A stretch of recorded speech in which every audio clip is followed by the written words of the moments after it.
बिस्मिल्लाहिर्रहमानिर्रहीम। अस्सलाम वालेकुम नाज़रीन, आप लोग देख रहे हैं पाक स्टडी पॉइंट यूट्यूब चैनल और मैं हूं अपनों के साथ Syed लख्ते Hasnain.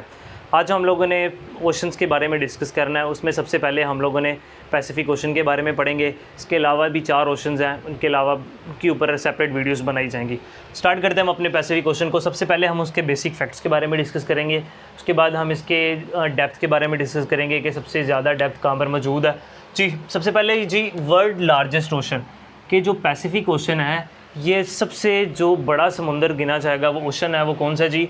World largest ocean is Pacific ocean.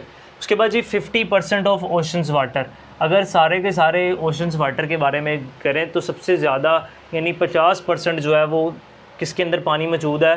वो पैसिफिक ओशंस के पास पानी मौजूद है। उसके बाद जी 1/3 ऑफ अर्थ सरफेस, अगर ज़मीन की टोटल सरफेस उसमें हम ओशंस भी करें और लैंड मास भी डिस्कस करें तो उसमें से 1/3 अगर ज़मीन के 3 हिस्से किए जाएँ तो उसमें से एक हिस्सा जो है वो सारा का सारा किसके पास चले जाएगा? पैसिफिक ओशन के पास चले जाएगा। उसके बाद जी international date line, international date line passes through Pacific ocean. ये आप लोगों को मैंने पहले लेक्चर के अंदर भी बता दिया था कि इंटरनेशनल डेट लाइन जो है वो कहाँ से गुजर रही होगी? पैसिफिक ओशन से गुजर रही होती है। उसके बाद जी इसका नाम, डिस्कवरीज़ के बारे में डिस्कस कर लेते हैं कि इसको कब डिस्कवर किया और इसने किसने किया डिस्कवर। जी इसका नाम जी पुर्तगीसी एक्सप्लोरर, ये पुर्तगाल के रहने वाला था। 2 बंदे थे जिसमें से एक फ्रेडनेंड मैगलन एंड मार पैसिफिको।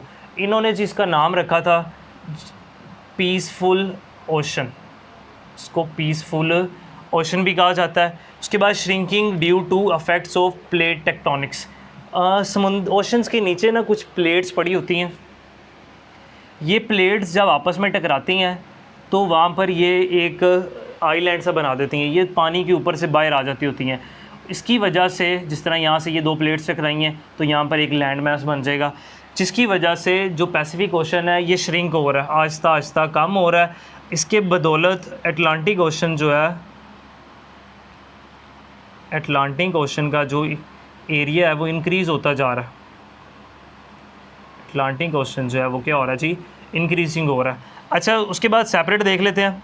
सेपरेशन में जो पैसिफिक ओशन है ये नॉर्थ अमेरिका और साउथ अमेरिका दोनों को सेपरेट कर रहा होता है, एशिया से और ऑस्ट्रेलिया के साथ सेपरेट कर रहा होता है। Separate north America and south America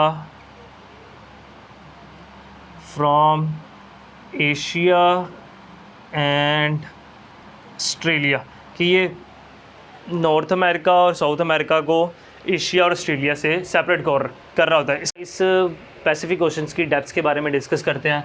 world deepest ocean, जो पैसिफिक ओशन है वो सबसे डीपेस्ट गहरा ओशन है जी, पहला पॉइंट ये हो गया जी। उसके बाद एवरेज डेप्थ, यहाँ पर जो एवरेज डेप्थ है वो हमारे पास है जी 4000 metre below the sea level, के सी लेवल से डाउन जाना देखें तो 4000 मीटर जो है इनकी एवरेज है। उसके बाद जी डीपेस्ट पॉइंट, इसका जो डीपेस्ट पॉइंट है वो है हमारे पास Challenger deep. Challenger deep is the deepest point of Pacific ocean. अब चैलेंजर डीप को है कहाँ पर? ये हमारे पास है जी मरियाना ट्रेंच में। मरियाना ट्रेंच इस पैसिफिक ओशन का ही हिस्सा है, एक जगह। उस जगह का सबसे डीपेस्ट पॉइंट जो है वो हमारे पास कौन सा है जी? Challenger deep. इसको डिस्कवर यानी इसका रिसर्च किसने की थी? HMS चैलेंजर ने रिसर्च की थी, रिसर्च बाय HMS चैलेंजर। उसके बाद जी US centre for coastal and ocean mapping मयर, इन्होंने मयर किया हुआ है, इसकी डेप्थ मयर की है जो कि है 10,994 metre below the sea level, जो कि तकरीबन 11,000 मीटर बनती है सी लेवल से नीचे की जानब चैलेंजर डीप की डेप्थ। डन जी, ये थे जी पैसिफिक ओशन की डेप्थ के बारे में, जिसमें मैंने आपको बता दिया एवरेज डेप्थ 4000 मीटर है। इसके बाद इसका जो डीपेस्ट पॉइंट है वो चैलेंजर डीप है जो कि मरियाना ट्रेंच में है। इसके साथ इसको मयर किसने किया? HMS चैलेंजर ने मयर किया और US की जानब से एक रिसर्च सेंटर बनाया हुआ है, उन्होंने इसकी 10,994 मीटर जो है below the sea level depth मयर की, जो तकरीबन 11,000 मीटर बनती है। उसके बाद देखते हैं आगे। 55 countries borders with Pacific ocean, कि पैसिफिक ओशन के साथ तकरीबन 55 कंट्रीज़ हैं जिनकी बाउंड्री लगती है। उसके बाद हम ना इनके एंड पॉइंट्स देख लेते हैं पैसिफिक ओशंस के। पैसिफिक ओशन के एंड पॉइंट कि ये कहाँ पे नॉर्थ साइड पर देखेंगे तो नॉर्थ साइड पर एट द एंड पे आएगा हमारे पास बेरिंग सी, नॉर्थ साइड पर बेरिंग सी, ये हो गया जी नॉर्थ। नॉर्थ ईस्ट साइड पर आएगा हमारे पास कोलंबिया, ईस्ट कोलंबिया जी। उसके बाद नॉर्थ ईस्ट वेस्ट साइड पर हमारे पास है जी इंडोनेशिया। इंडोनेशिया जो है वो किस साइड पर है जी, वेस्ट साइड पर। उसके बाद रोस सी आएगा साउथ साइड पर आएगा जी रोस सी। अब रोस सी ये जो है अटलांटिक ओशन, अंटार्कटिक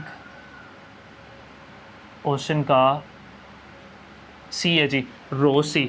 ये थी जी बाउंड्रीज़ वगैरह इन कंट्रीज़ की, जिसमें हमने इसके साथ साथ हमने इसके डेप्थ्स के बारे में भी डिस्कस कर लिया कि इसकी एवरेज डेप्थ कौन सी है और सबसे हाईएस्ट लोएस्ट पॉइंट इसका कौन सा है। इसके बाद हम नेक्स्ट डिस्कस करते हैं इसके आइलैंड्स के बारे में और इसके साथ साथ हम इसके स्ट्रेट्स के बारे में कि पैसिफिक ओशन के साथ नेक्स्ट हम इसके डिस्कस करते हैं स्ट्रेट्स के बारे में कि अटलांटिक ओशन आर्कटिक ओशन के साथ किस तरह मिल रहा होता है, इंडियन ओशन के साथ किस तरह मिल रहा होता है और अटलांटिक ओशन के साथ किस तरह मिल रहा होता है। इसके साथ हम डिस्कस करेंगे इसके आइलैंड्स के बारे में, रिंग ऑफ फायर और ग्रेट बैरियर रीफ सिस्टम जो है इसके बारे में। ये 2 पॉइंट्स जो आपको पता होना चाहिए इसमें इंपॉर्टेंट है। सबसे पहले जी आर्कटिक ओशन, इसके पहले मैंने आपको बता चुका हूँ कि नॉर्थ साइड पर जो है बिल्कुल नॉर्थ साइड पर ये बेरिंग सी के साथ अटैच हो रहा होता है पैसिफिक ओशन जो है, इसलिए आर्कटिक ओशन जो है वो नॉर्थ साइड पर मौजूद होता है, नॉर्थ साइड पर, और ये बेरिंग स्ट्रेट से इस आर्कटिक ओशन के साथ मिलता है। उसके बाद जी ज्वाइंट इंडियन ओशन को ये ज्वाइन करता है थ्रू इंडोनेशियन सी वे से। अब इसमें 2 स्ट्रेट्स हैं, एक स्ट्रेट ऑफ मलाक्का, दूसरी है जी टॉरस स्ट्रेट। इन 2 स्ट्रेट के ज़रिए ये इंडियन ओशन के साथ ज्वाइन कर रहा होता है।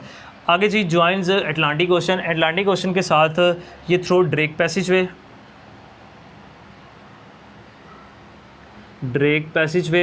And strait of Magellan.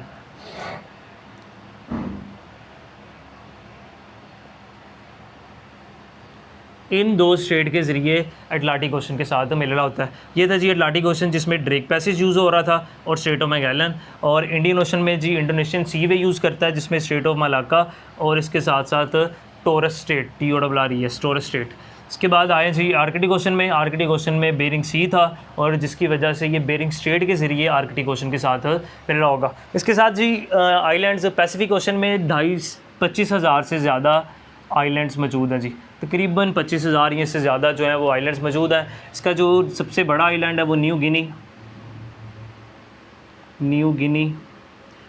Is the largest island of Pacific ocean. इसमें आप लोगों को याद रखें कि सेकंड लार्जेस्ट भी यही है, सेकंड लार्जेस्ट आइलैंड भी कौन सा है जी, न्यू गिनी है। अगर हम दुनिया के सबसे बड़े आइलैंड की बात करेंगे तो वो है ग्रीनलैंड जी। उसके बाद आएगा जी रिंग ऑफ फायर एक ऐसा पॉइंट है जहाँ पर एक्टिव वोल्केनो मौजूद है, अब ये एक्टिव वोल्केनोज इनसे लावा निकलेगा, फिर वहाँ से पहाड़ बनते होते हैं। रिंग ऑफ फायर जो है ये पैसिफिक ओशन में है। अनदर नेम जिसका है रिंग पैसिफिक बेल्ट, इसको रिंग पैसिफिक बेल्ट भी कहते हैं। उसके बाद जी ग्रेट बैरियर रीफ, ये कोरल रीफ सिस्टम होता है, कोरल रीफ सिस्टम जो कि कहाँ पर मौजूद है, इसी पैसिफिक ओशन में मौजूद है और ये क्वींसलैंड ऑस्ट्रेलिया के करीब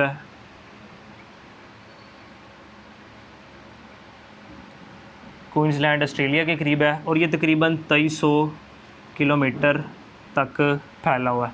ये थे जी बेसिक फैक्ट्स और बहुत इंपॉर्टेंट पॉइंट्स पैसिफिक ओशन के बारे में। इसके बाद नेक्स्ट लेक्चर के अंदर इंशाल्लाह ताला हम अटलांटिक ओशन के बारे में डिस्कस करेंगे, उसके इसी तरह के इंपॉर्टेंट पॉइंट्स, उसकी डेप्थ्स और उसके अलावा जितने भी उसमें अहम पॉइंट्स बन सकते हैं उसके बारे में डिस्कस करेंगे।